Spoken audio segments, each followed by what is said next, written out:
Go. Hi everyone, we're back with the 2020 Biz Kickstart event, and I'm here with Annette, who's going to talk to us all about online magazines. And I'm assuming we're also going to talk about PR in general and how to get involved with that world. So Annette, say hey and share a bit about how you got started in the industry. Hey, Michael.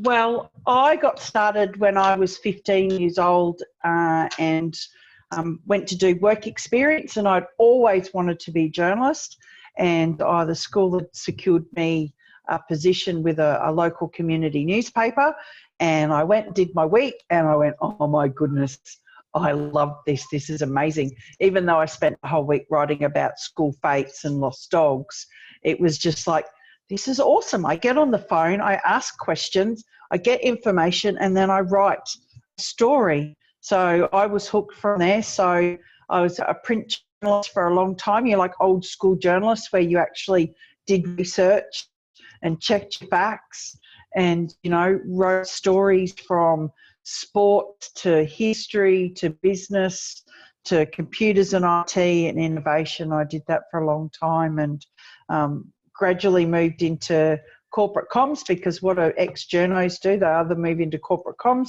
or they move into PR. And so I've done both. And about almost 7 years ago, I lost my cushy corporate job and went, what am I going to do? What do I know about? I know something about the media. So I started a PR agency and have been doing that quite successfully for almost 7 years. Wow, seven years involved in the industry. That's pretty cool. Starting out as a journalist as well. That's quite the journey from, you know, from where you were to what you're up to now. And just for those that are tuning in as well, Annette's actually based in Queensland in Australia. So if we're fuzzy or if the audio's a little bit crackly or whatever the case is, there's only so much we can do about that because we are officially going around the world with this one. We're a long way apart. Yeah, we are a long way apart. So what was the drive for you then to sort of help people with like the online version of PR as well? Because you seem to be doing well with the offline, you know, getting people involved with newspapers and press and all those things. What was the main spark for you for taking that online? Well, the media's changing and PR's changing, and a lot of people think that PR is mainly driven by media releases.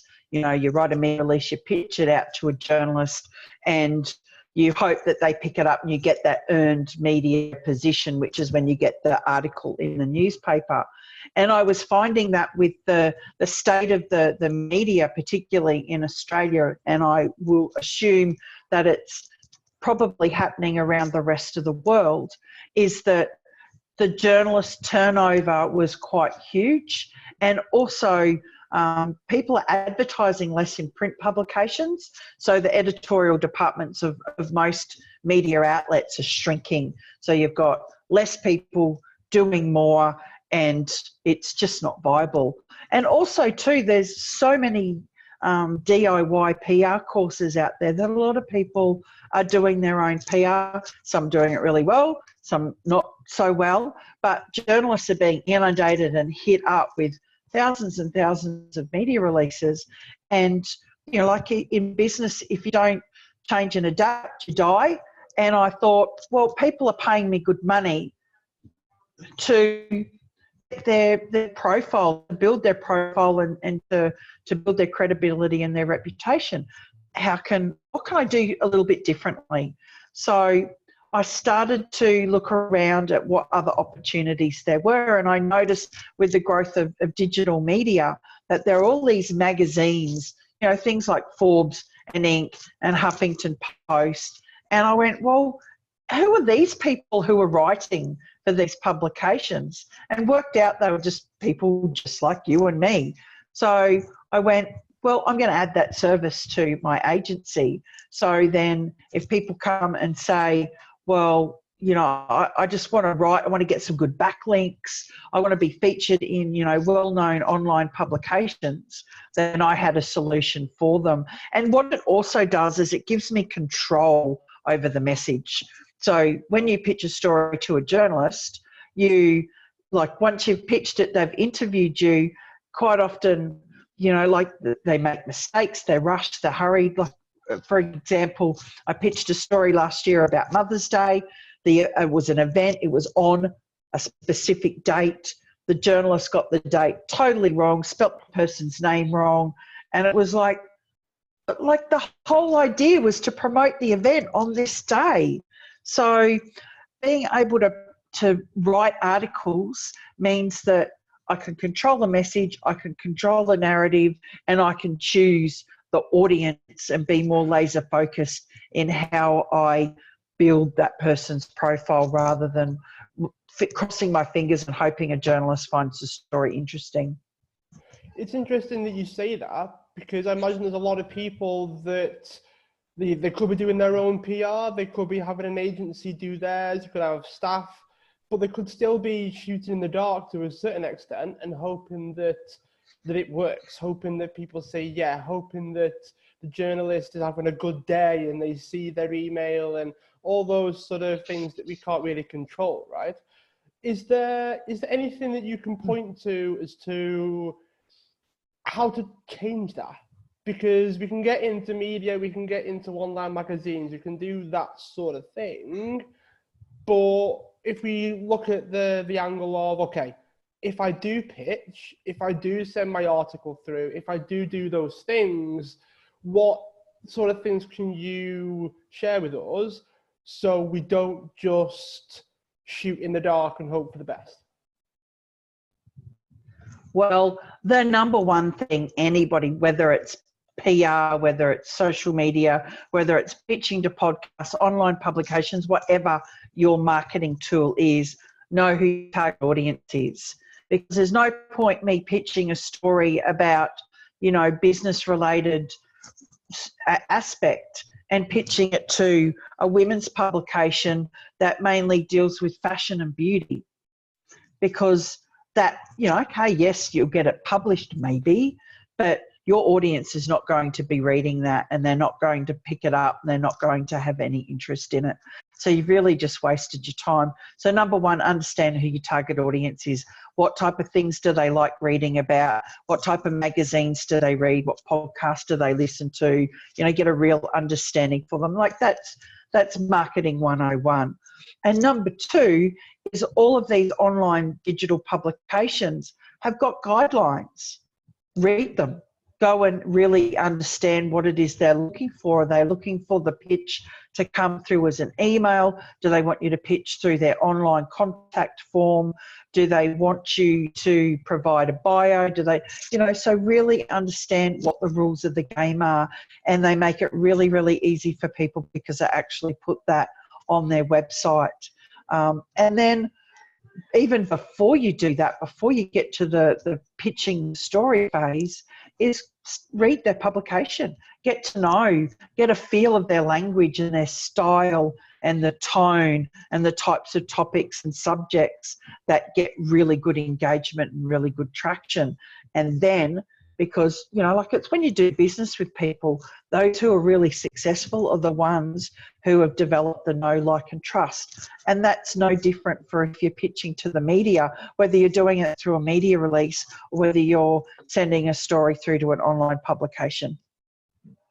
Yeah, that's a good point when you mentioned trying to, not, I wouldn't say conform being the right word, but you've got to fit their mold to a certain degree. Like, if they want you to send topics across, sending them a full article in the email, they're not going to read it. They're just going to say no because you've not adhered to their guidelines, right? So that makes perfect sense. And one of the things that I've also took from that as well was the idea of getting involved with their publication as well. So one of the things that stuck out was, if you read it, get to know what what words they use, what articles do best, what styles of articles. Because when I've read some articles and some publications myself, I'd go in and I'd go, okay, it's all like 5 steps to this, or 10 reasons why you should do that. So if my article suggestions have numbers in them, 10 reasons to do this, 5 steps to do that, I'm more likely to get in because they're the types of articles that they go for. Within a completely different publication, they probably won't do so well, which brings up the question of, is it all personal to the publication? Because there could be people that will be like, oh, well, surely I could pitch to 50 places in a day. It's okay, well, maybe you couldn't do 50 personal ones that are related to the actual publication in a day. So is it about quality? Is it about making sure that it's specific to each publication? Oh, absolutely. If we go back to the example of following their guidelines, is that they'll be very clear about whether they want unique content. So if you're pitching your story to 50 publications and they find out, you've damaged your reputation with them, and the opportunities to continue to be published by them is pretty much dribbled away to nothing. So be very careful if you are going to duplicate content that you're not breaching their guidelines. But you can. I mean, I'm a big one for repurposing content. I don't feel that, particularly in small business, we're all time poor. Many of us are doing multiple roles in our business, with the PR person, with the marketing person, with the social media person, we're doing the finances, we're doing client services, we're juggling multiple balls. So when you're looking at it and you're going, God, crikey, I've got to sit down now and write 20 articles this month. Like, who's got time to do that? Except for maybe a PR person, because that's our job. Yeah. But if you're not naturally inclined to do that and you struggle with coming up with content, then if you come up with 4 or 5 really good pieces per month and you've taken the time to understand your audience, understand the publication you're pitching to, you may be able to adapt. So, for example, you mentioned, 10 reasons why using skincare is important to looking younger. So you might pitch that to, like Thrive Global. But their articles are first person. So you'd be writing that in, when I started using skincare, like I was 13 and my mother told me to just use some good old soap and water. But, as I've grown older, I found blah, blah, blah, blah. And then you list all the reasons why that, your 10 reasons. So that's first person, but you might go and pitch it to another publication where it's third person. So you can change your headline, you can change your dot points around a little bit and make the article look different, so that the content is unique to that publication. But sometimes you don't be too clever. But like I said, if their guidelines say unique content, give them unique content, don't repurpose anything. But, you can turn one article into 3 or 4 different articles. You change the headline, you change the intro, you move things around. Like I said, first person, third person, it might be written as a blog style. One might be an article where you've got quotes, that you can get a little bit of life out of that. So, but when you are pitching, whether it's a media release or to online publications, is I always find that personalisation counts. Find out the person who it is that is making the decision about your piece, unless, of course, you've got to use an online contact form, and tell them why your piece will be beneficial to their audience and what people are going to get out from reading it.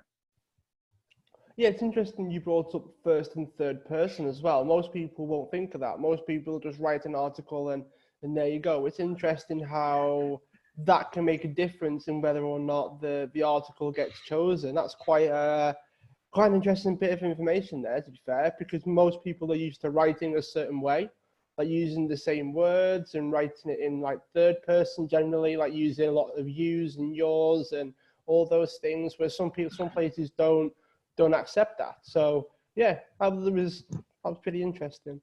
What about then the ideas behind the pitches?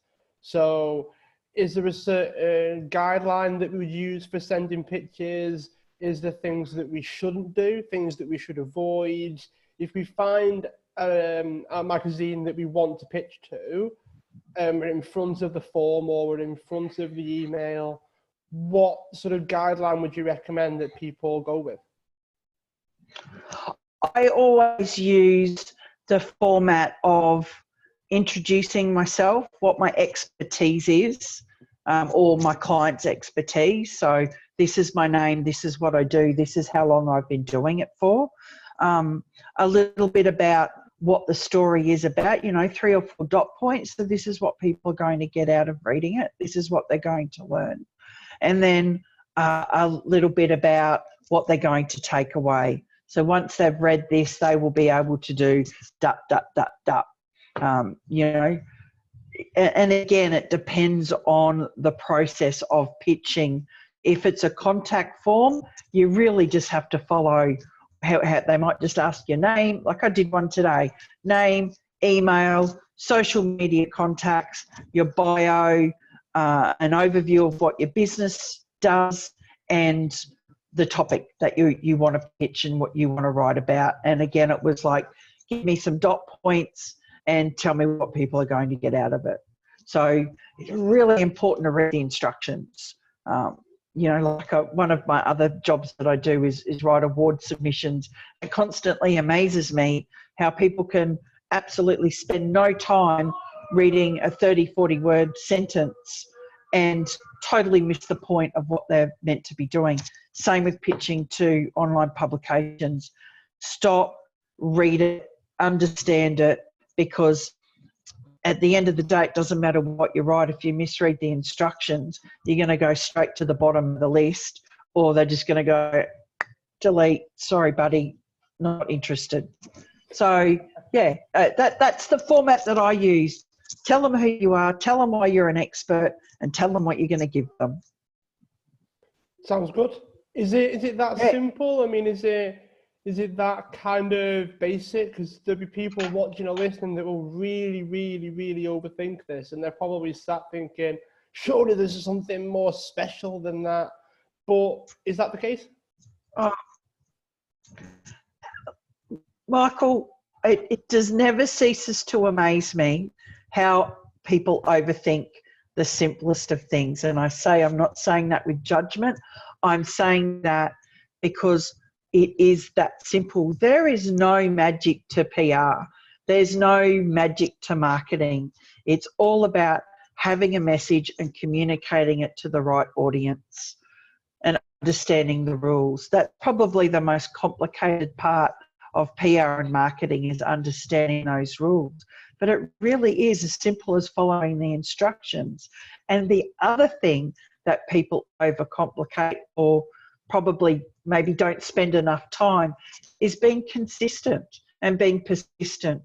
Is that you'll get a knockback and they're like, oh, well, that didn't work. Like, seriously, if you're trying to grow a tomato and you water it, it's not going to give you a fruit the next day. You've got to keep watering it. You've got to put fertilizer on it, dynamic lifter. You've got to make sure that, it doesn't get too much sun, or it gets not enough shade, whatever, to make that plant grow. You've got to pay attention to it. So if you're pitching to online publications, you may not get picked up the first time. And it may have nothing to do with your pitch. It may just be it's not the right story at the time, or they ran that story 6 months ago, or for a multitude of other reasons. You have to keep going back, and you have to not take it personally.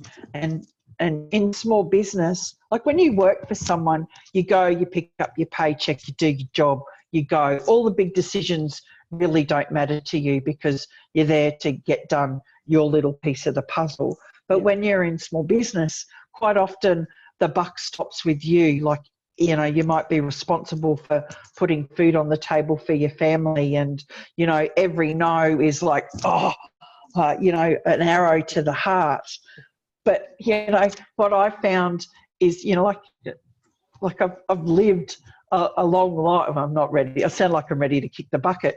But, like I've been in the media, I've been in corporate, I've been in my own business, and I've learnt the biggest obstacle to success is what goes on between here and here. Like you said, people are going to overthink it. They're going to think they've done something wrong. They're going to think they're stupid, or they haven't done enough, or the only thing that you can do wrong with PR and marketing is to stop, is that just keep going.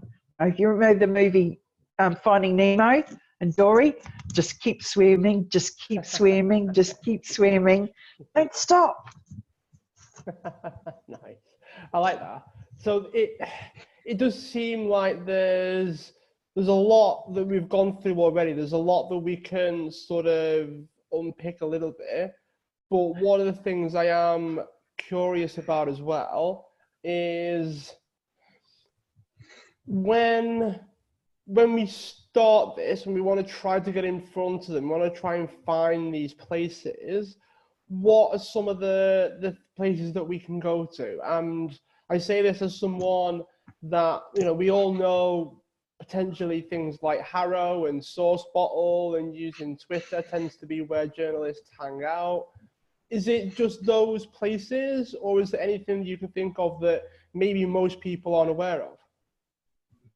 Yep, Pat actually just put up a good suggestion, which is one that I use a lot, which is news. So if we're just talking, you know, straight PR, newsjacking, which is keeping abreast of the news, like knowing what's going on in your niche or in your area of expertise. You can set up Google Alerts to do that, so that you can monitor, you know, it comes in your inbox every day, and you can go, you know, I read Google News, I go to, you know, the major publications that are applicable to my clients and see what's going on. And it's like, actually, I could comment on that. I could say something about, you know, there's lots of people, you know, with the fires in Australia at the moment, there's a lot of people who are coming in from a psychological point of view or a business point of view, which are adding their 2 cents. But if we're talking about pitching articles to online publications, then the way that I first did it was I typed into Google article submission sites to see what popped up. And you'd be amazed. There's people who've already collated lists, huge databases of things which are segmented into business, parenting, food, health and wellness, spiritual, you know, all of those different topics which would cover, you know, probably pretty much everybody who's listening to this audio or this video that we're doing, and then go and find the ones that are suitable for you. They'll put and they'll say, okay, so it might be ink. You know, ink, this is what they do. And they'll hyperlink the website to their submission page. So you just click on it, go there, read their guidelines and go, okay. There was one that I even found that ranked them in order of how hard it is to get published on those sites. So it's like, okay, well, I might work, like I'm going to keep pitching to these, you know, Founder, Inc., Forbes, you know, those type of publications that, you know, are really desirable and people, you know, put a lot of credibility, attach a lot of credibility to. But, you know, like I go, well, let's start at the easy ones because, you know, okay, well, maybe the backlinks won't be as powerful, but PR is all about dropping breadcrumbs. And when people go looking for me, if I can dominate in my area because I've appeared in, you know, 5 to 10 online publications and I'm regularly writing for them. You know, I'm being interviewed on podcasts and they're sharing the links across their networks. You know, I've been quoted in the media a few times. You know, I'm really active on social media. You know, I'm putting videos of my own up on YouTube. You know, my website, I'm blogging, I'm using SEO and making sure that, you know, my content's findable. Then, you know, you're doing, that sounded like a lot of work, didn't it? It's like, that's a lot of work. But if we go back to what I said before, repurposing, is if you've come up with 4 pieces and you're using that and you've got a list of topics that you can be interviewed about, it's actually not as much as what I made it sound like. No, I'm always trying to stay away from listing out how much I do as well. I try not to list it. I'm not a fan of to-do lists. I just keep going from the time I wake up, the time I go to sleep. And then if I look back and go, that was a good day, chances are I've done like 40 or 50 separate things, and it's all gone up in the air, and you lose track of time, you forget to eat. And so, yeah, I'm never a fan of looking back and listing out everything that I tend to do with my time. It's never helpful. It's never a good No, I know when I used to work at corporate, and you'd have to do your work in progress report every week, and you'd write down, I pitched to this, and I did this, and I did that, and I edited the magazine, and you look at that list and you go, there's only 5 things. I really don't feel like I did much that week, but we actually accomplish a lot more than what we realise. And even if you schedule in, because people say to me, I really don't have the time to do that, and it's like, well, fair enough, I totally get it. I run my own business as well, but your business is not selling shoes or writing books or doing legal contracts or whatever it is. Your job is marketing your business, because if you're not marketing and you're not putting yourself out there and you're not standing out from your competition, is you're not going to get business and you're not going to have a business. So I really feel that people should be putting a little bit more time away each week to dedicate to going, this week I'm going to go on Google article submission sites. I'm going to pick 5. I'm going to write, a 300 word, 600, whatever it is, article, and I'm going to put that out there. Yeah, I like the idea of prioritizing it a bit more and dedicating a bit more time to it. I think people don't do it enough. I feel like people sort of brush it off almost. And I think that there's a part of that is, how can I put it? There isn't a direct benefit, or they don't think that there is, or they don't see the direct benefit. They don't see how it fits in. They don't see how it works. They don't know if, I don't know, is it the Facebook post that got people in, or was it the podcast interview that I did 6 months ago, or was it the blog article that I got submitted 5 months ago? People don't see the direct return almost. Can you speak to that? Can you talk about some of the benefits of being featured? Oh, absolutely. I think because we live in an age of instant gratification, have you ever stood in front of the microwave and, 30 seconds is too long to wait for your food to reheat? You're like, come on, hurry up. We want everything now, and we want to, if our articles published, we want the phone to ring off the hook, or people to fill in our lead gen and inundate us with inquiries.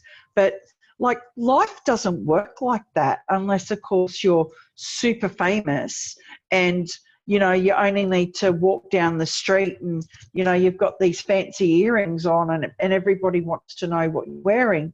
But if you look back at how their profile has grown, they all started exactly where we all have to start, is doing the hard slog and making sure that we do all of the actions.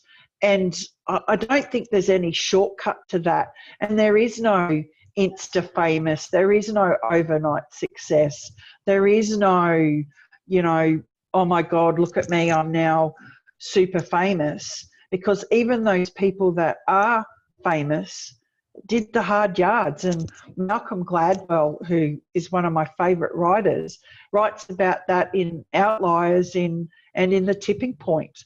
It takes time to build a brand. It can take you up to 3 to 4 years to build a rock solid brand. So that 3 to 4 years of slog and things that don't work and testing and measuring what's the best way, working out whether Facebook is the place, and all of those things that you listed about knowing where your leads are coming from, comes from understanding your target audience and monitoring your marketing and understanding. So if I put an article out this week and you know, in the next 3 or 4 days, I'm getting a lot of emails, then I know that article worked. You know, I know that it was responsible for increasing my leads. But if you're not doing that, you're just like this type of strategy, which is, oh my God, I hope that works. That's actually not a strategy. Wishing is not a strategy. So you do have to be methodical, and you do have to be strategic about how you approach any type of marketing and PR, so that you can work out what works and what doesn't work, and how long it takes, and whether it's worth to keep persisting. So, you know, like you said before, is it really that simple? It really is that simple. I call it PCR: persistence, consistency, and resistance. You've got to be persistent. You know, you can't give up, because when you give up, that's when, you know, you just need to work a little bit harder, because it will, and the thing is, it will come. It will come. 99% of businesses, if they just keep going and they're smart and strategic, it'll happen. Consistent means do the thing over and over and over again. Like, you don't lose weight because you stop and start. You lose weight because you consistently go, okay, I'm going to eat this, I'm going to do this, and I'm going to go and exercise every day. I am reminding myself that's what I'm doing. And you've got to be resistant. Not only do you have to be resistant to the knockbacks that you get from clients who say no to you, from the media who say no to you, the article submission sites that don't respond or get back to you, you have to be resistant to what's going on inside your own head, because we're actually our own worst enemies. Yeah, definitely. I can echo that, and I think that's a great way to finish off the interview part.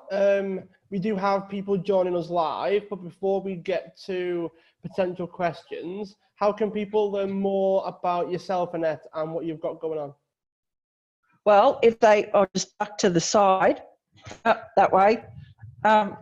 So my business is called The Audacious Agency. I'm in partnership with Lauren Clement. She's a personal branding expert. I do publicity. Together we do awards. So they can go to theaudaciousagency.com. They can certainly follow me on Facebook or friend me on Facebook. They can go to the Audacious Agency on Facebook and contact me there, or connect with me on LinkedIn.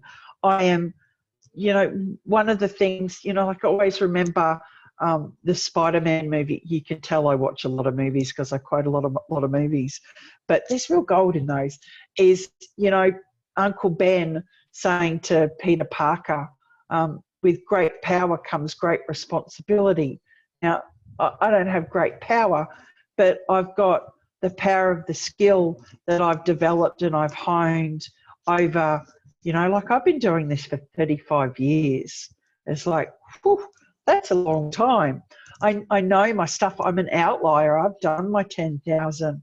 But what I also recognise is that when I started on my business, I would have really liked to have known that there were more people who were happy just to answer a question without being charged, you know, $3,000 or $2,000 or something like that. So I'm really open to people just flicking me a message or an email and saying, you know, hey, you know, as long as I'm not doing a full-on webinar for them, but I'm happy to point people in the right direction, or just to, you know, give them a little encouragement, because I truly believe that there's no room in business for modesty. Is that if they want to be well-known, well-paid and wanted, then they have to get out and tell their stories. And there's so many ways, especially the ones that we talked about using article submission sites, is that they've got that in their power. They don't have to pay anybody to do that. They can go and do it themselves. So they can contact me all of those ways. All right, Annette. So what we will do, we'll open the floor out to the people that are joining us live. So depending on, we'll see how the connection handles it. But what I'll do is I'll unmute everyone, and we'll see if anyone has any questions. If no one has any questions, then we'll dive in. So I'll unmute everybody. I'll probably mute myself now. Give yourself a chance to give everyone else a chance to chat to you.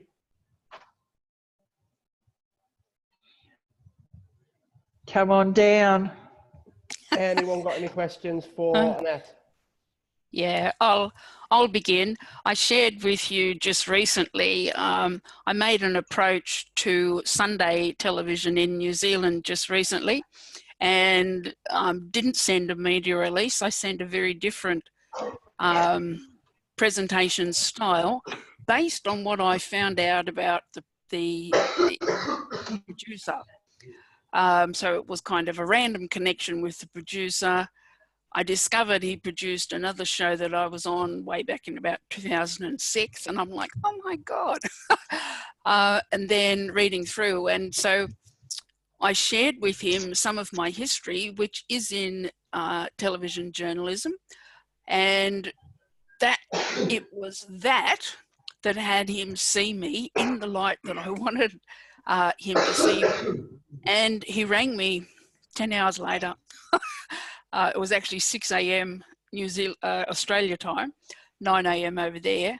And we had this conversation. And so, you know, going with your gut instinct, I think, is helpful too. Like, I know how to write a press release, but I actually sent him a PowerPoint presentation, which plucked at the heartstrings a bit, and it worked. So creating that...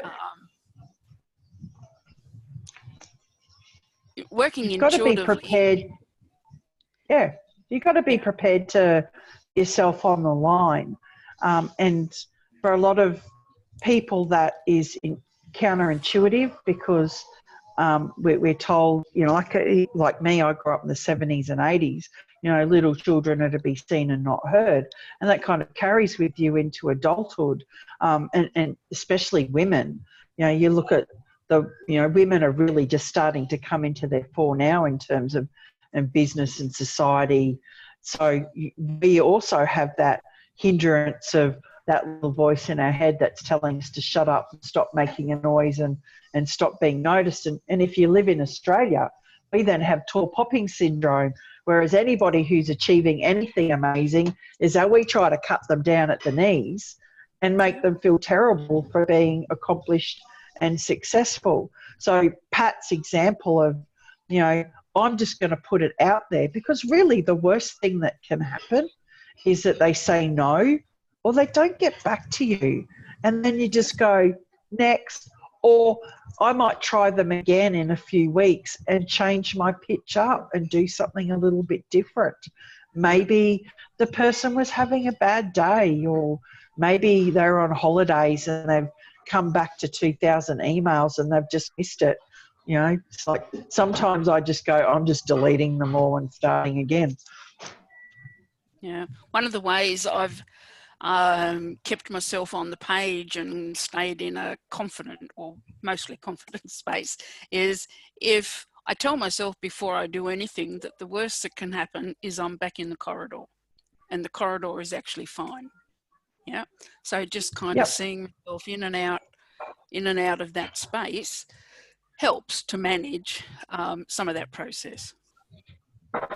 Yeah, but it's an inside job, isn't it, Pat? Is that you have to be talking to yourself going, you know, that this is actually okay. It's actually quite normal in business not to get a yes all the time. There's like I used to run a lot of workshops teaching people how to do their own PR, and I'd say to them, you know, think back to when you're a little kid. How many times did your mum say no to you? Did that stop you from asking for another lolly the next time you went to the shopping centre?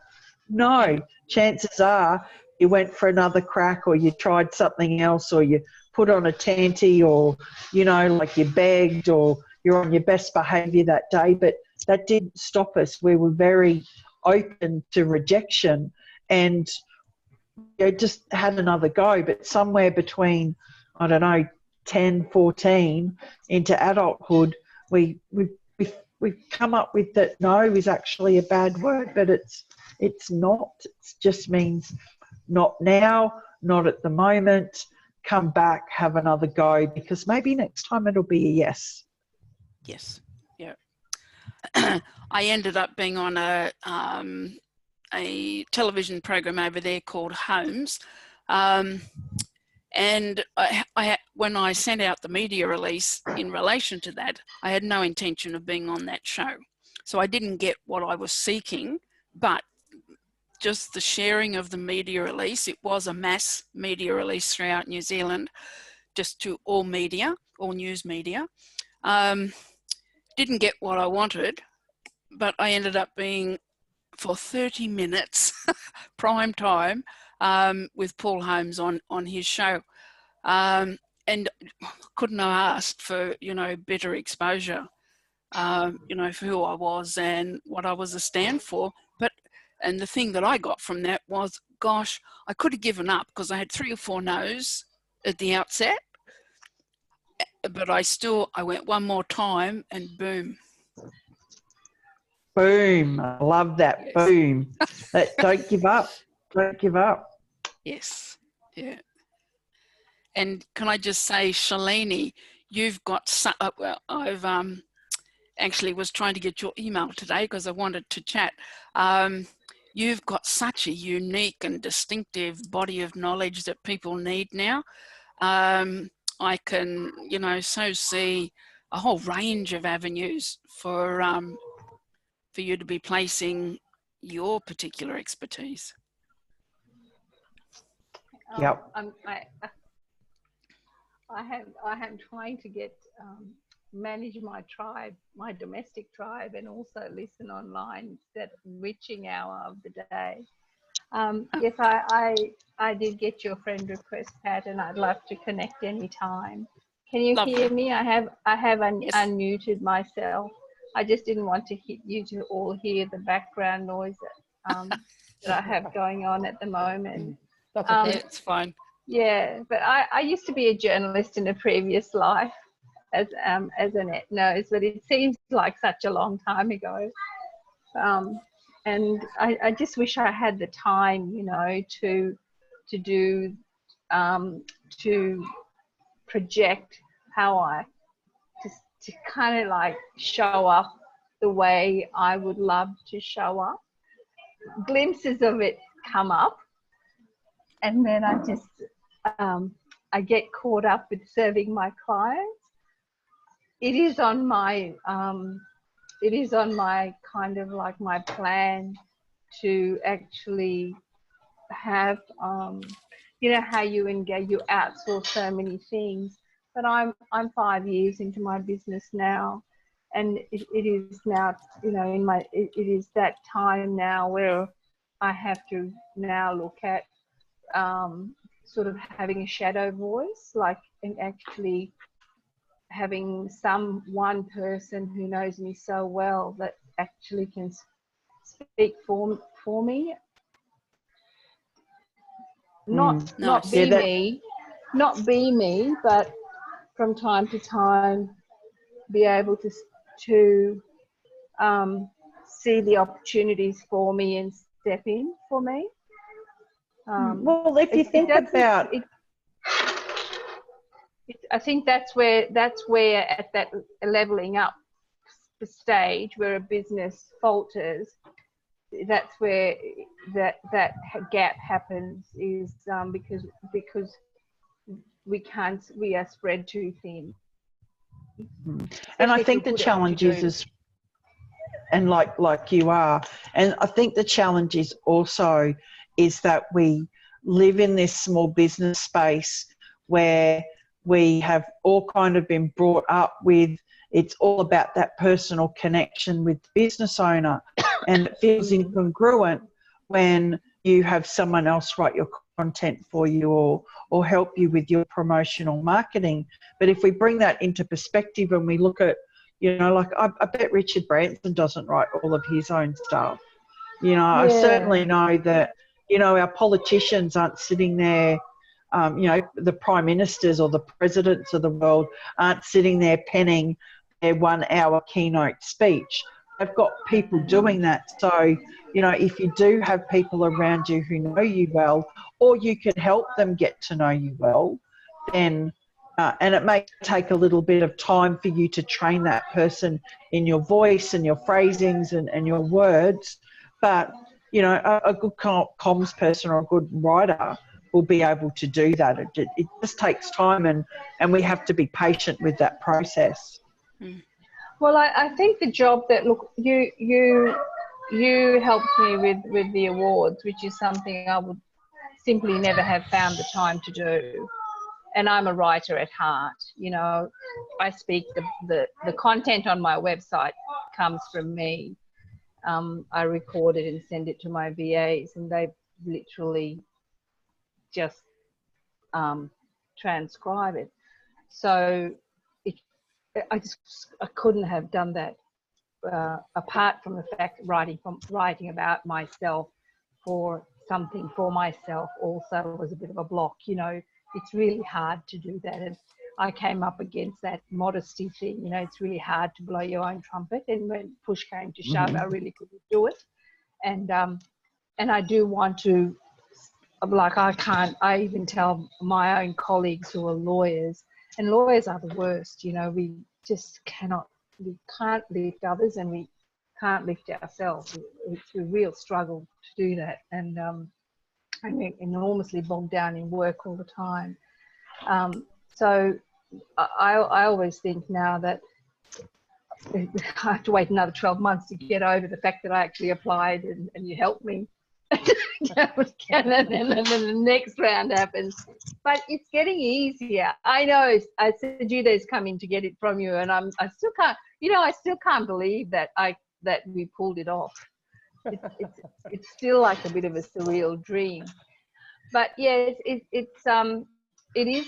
I just wanted to make the point that our businesses are built online, and the online magazine thing is like a whole new level of presence that is untapped. Like I just haven't tapped it. You know, it's like LinkedIn, and it's like I'm still roaming around in Facebook. I haven't even gone out of that. And that's why I chose to listen in today, because I always look for where the next level is going to be. Where is my money going to go next, in terms of where am I going to engage my resources next? So when I first started, it was Facebook, and then I decided my resources were going to go to my website, because I was getting busy and I couldn't be on social media all the time. And so now my website's doing its job. I now am looking for, okay, so where is the next lot of resources going to go? So LinkedIn a lot is like social media. So that can be duplicated by outsourcing that in a similar way that the social media stuff's been outsourced, but the magazine stuff is a bit of a different animal. It's like the awards. It's a different animal. It's very specialist in my head, and that's how come I think a lot more education like you're providing is needed, because it is very untapped. I'm so pleased that you did this. I've never ever seen a present, and I hardly ever have time to attend any of these things, but I haven't seen a presentation on how to tap into online magazine, or how to kind of harness online magazines for your business, and you know, and work it so that you can. I have not even, you know, Source Bottle is on my plan, and I should be on it. I should be a subscribed member. I'm going to do it this week. And every time you talk about it, Annette, I think, oh God, Shalene, just do it.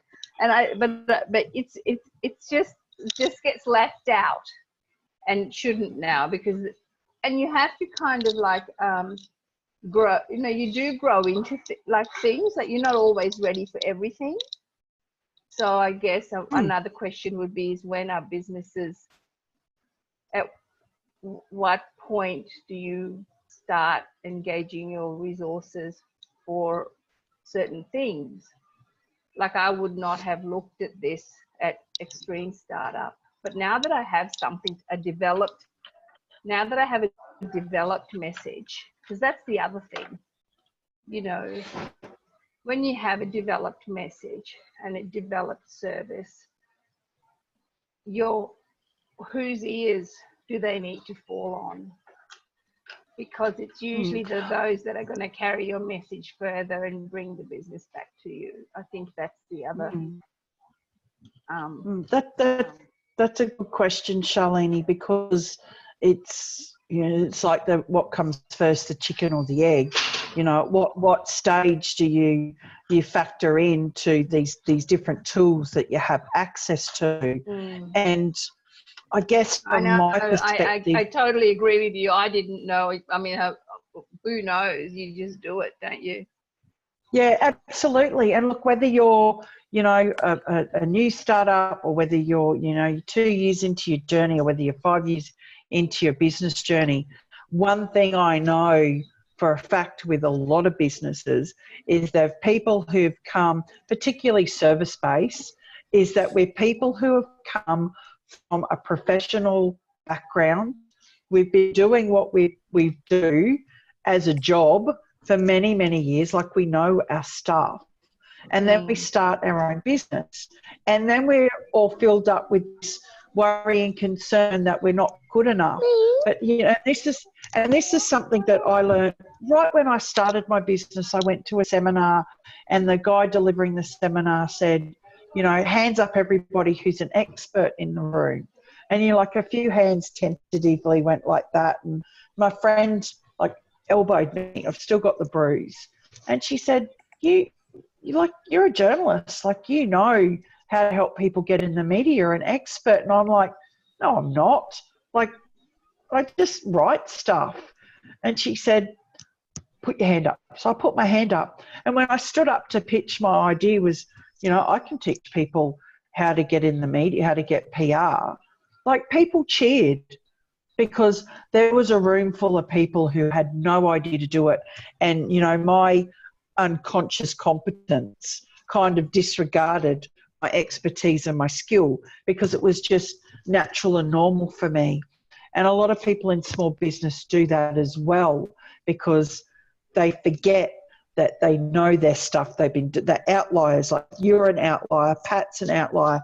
People who've been doing their thing for a long time are highly skilled and experienced. So those publications that we're talking about, you know, we mentioned a few tonight, some of the bigger name ones, but they're looking for people who've got knowledge and skill and understanding and expertise in the areas their target audience wants. And you've got that in spades. So holding off on it is really more about the internal job of whether you believe you're worthy or not about whether you've got the skills or expertise that warrant your position in that publication. Yeah, I completely agree with that. Hopefully you don't mind if I sort of interject a little bit now. But I think when I first started getting into the media, this is before I started having my own. So I started off getting into other people's places before I started creating my own. And one of the things that baffled me was how you have just got to keep doing it, whether you get replies or not. And I get the whole don't have time. I mean, I ran 2 businesses while running an online business, and there was travel and all kinds of stuff going on. So I understand the whole I don't have time. But then I suppose there's a level of expectation there that you might have on yourself. So like, you've got, oh, I don't have time to do 20 pitches, or okay, well, could you do 1 instead? Like, there's always that element of, yeah, you might not get the response, but you might not get the response if you do 10. You might not get the response if you do 20, but 1's better than not doing 20, if that makes sense. That was one of the things that I sort of did when I first started was, okay, I don't have an hour to sit down and do it. And then it became, okay, well, it might take me a day, because at the time I had like 10 minutes here, 10 minutes there, 10 minutes here, 10 minutes there. And it took me a day to do what? Because it would take me like 10, 20 minutes to find somewhere, right? Then another 10 minutes to find where to submit it to, fill out the form, put it out there. And it's like, blimey, it took me a full day to do that because I've only had little pockets of time. And I know business owners that have kids and business owners that have families and jobs, and it's not straightforward. But I think but their entire day looks different to what mine would look like or to what yours would look like. You know, the amount of people that I know that go, look, I've got like 20 minutes before I go to bed, I'm going to send one. Or I've got or they might do it weekly. They might have like a weekly half-hour slot where they go, right, I'm going to do it all in this week. Or it I might just take like them, to engage in it. It's not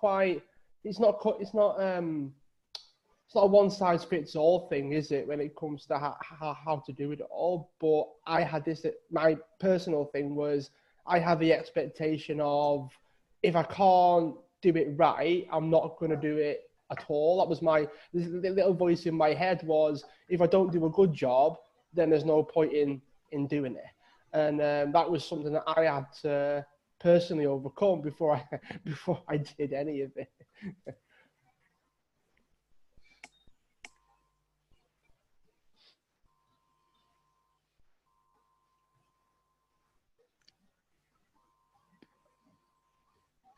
And its sound is off. And its sound is off. Yeah. Sorry, I've got family around going, what are we having for dinner? Okay. They're like talking at me and I'm looking at them going, I'm a professional person here doing a very important interview. Stop asking me domestic questions.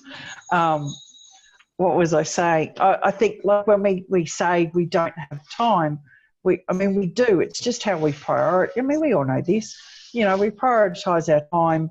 And, you know, like I could probably not have sat there and watched Netflix for 2 hours last night. But as Pat said in the messages, there's only 365 days in the year, 24 hours in the day. At some stage, we do have to have a rest because we end up burnt out and worn out. Absolutely. Yeah, I completely echo that as well. I mean, I've had the chance to process what you were talking about as well. So my sort of head's a little bit mind blown a little bit, just trying to process it all. But I think that, you know, there are people out there that, you know, you mentioned social media and things before. Like some people do all their social media there and then, you know, full sort of Gary V their entire day. They do all the posting, all the pre stuff, all the post stuff. They do it all themselves and it's all good. And then you've got people that have like 4 or 5 VAs on hand, cutting up videos, chopping up podcasts, taking articles that you've written and breaking them up into smaller posts and posting them on social media for people. It's just a different way of getting to the same destination. I mean, I do a lot of my own content. I do some of it's pre-done, some of it's done there and then. I've got, you know, teams for things as well. It's just, you're just trying to find your way of doing it. You know, I used to do all my own stuff and then I've got 6 full meetings today. I've got no chance of being able to do all my content as well. Now, I created that situation by not doing things beforehand. You know, I created that situation by not pre-scheduling things in or organizing myself properly. And I know I've been guilty of it. That's why I can sort of speak to it. But if you're someone that delivers the service yourself, like it's your actual time that you're giving to your clients or your customers or your whatever it is, sometimes you've got to just say, right, well, is it worth it to have 1 or 2 less clients that day and spend time on media, social media, content, putting things out there? Is it worth it? And as Annette said, it's about prioritizing it, but sometimes you've got to see it as beneficial before you'll even do it. Because I know I didn't, but for a long time, I didn't see media, magazines, all those things as being worth dedicating the 2 hours. I needed the clients more. You know, there was that when you start working out what your priorities are and you start prioritizing clients over media, that just makes sense. But in some regards, you've got to figure out how you're going to get those clients in. You know, how are you going to get more clients in? How are you going to grow your business if you can't spend any time on marketing because you're spending too long with clients? Then in some regards, as Annette said, you've got to shift your priority ever so slightly, because eventually you're going to wonder why you've got like a quiet month. And it might be because you've been prioritizing working with current clients as opposed to getting new people in, I suppose. So you're trying to find that balance, I think. Yeah, balance. It all comes back to that, doesn't it? But then, like, I mean, what is balance these days? You know, we talk about balance, but sometimes balance is about being unbalanced. Is that, you know, if you are in startup phase, then maybe you need to spend more time on marketing because you've got to get clients in. But where you're in a position like I am now, where I've got, you know, I don't need to work too hard to get clients in, that, you know, I just had a month off over Christmas and totally eased off on my marketing because I didn't want to be taking any inquiries while I was away. So I guess we have to, you know, it's just that perennial question of, you know, how do you find what works for you? Yeah, it's not straightforward, but obviously what works for you will change over time, right? Like I tend to do media, sort of pitching myself maybe 3 or 4 times a week. Used to be every day, but I started to get emails, I started to get responses, and I was like, right, I've got to not just try to get responses, but I've also got to fulfill the responses that I get back. So if I've got to sit and do like 1,000-word article, or I've got to sit and do a podcast interview along with clients, along with meetings, along with planning for the businesses and brands and all those things, you've got to find a way of integrating it all in, because you spend that long trying to get these things. Once you start getting yeses, you've got to fulfill those, and you've got to do your best work for those people that have allowed you to submit. You know, if people want to submit to the magazine that I run or co-run, it's like, okay, well, once we say yes, or if we say yes, it becomes a case of, well, this person's also then got to go away and do a good job for the magazine, because there's no guarantee that it goes in even if you submit sometimes. So that's what it can come down to sometimes. As you said, you know, you can be in a place whereby you end up having a month off over Christmas because you don't want the inquiries. I guess that comes down to that's what works for you, because you don't want to have to work over Christmas. You know, I took a week or 2 off from doing a lot of work in general. Everyone is different. Everyone's got to find what works for them. They have to find their rhythm, I suppose, right? It's about how you integrate everything. Yeah. Absolutely. All right, so I've noticed, Shalini's left us. That's cool. Pat, do you have any final questions for Annette or myself? And then we'll probably stop the recording then. It's been great so far. Yeah, look, I don't have a question. I've really enjoyed it. And one of the big reasons that I enjoy, you know, linking into these kinds of things is I'm single and I work from home. So, you know, there's a level of isolation there. And if you don't keep yourself out there and interacting, then you don't get fed the ideas, you don't get the insights. You know, prompts come from engagement. And yeah, I love engagement. So thank you so much. It's been just awesome. I feel very, very replenished. Good. Well, Pat, it's been great to chat. Yeah, enjoy the rest of your day. I will. Thank you. Our job here is done. Yeah. Connect elsewhere. Bye for now. Absolutely. See you, Pat. Bye.